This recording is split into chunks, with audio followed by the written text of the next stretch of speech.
Eesti torupilli peal kõige populaarsem minoorne helirida, mida on hea lihtne mängida, ongi E-moll.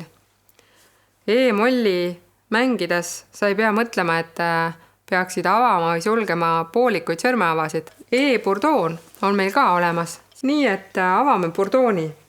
D-burdoonil on E-häälestusnupp. Nii, et kui me avame D-burdooni ja keerame siin seda nuppu, siis hakkab kõlama E-burdoon. Ma kohe näitan.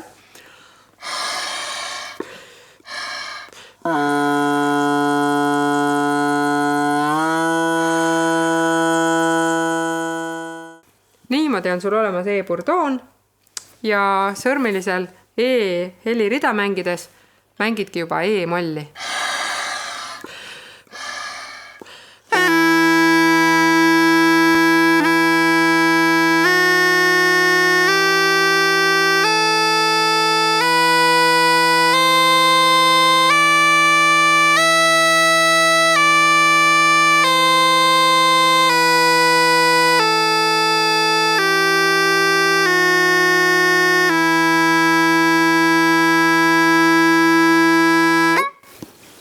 Nii lihtne see ongi.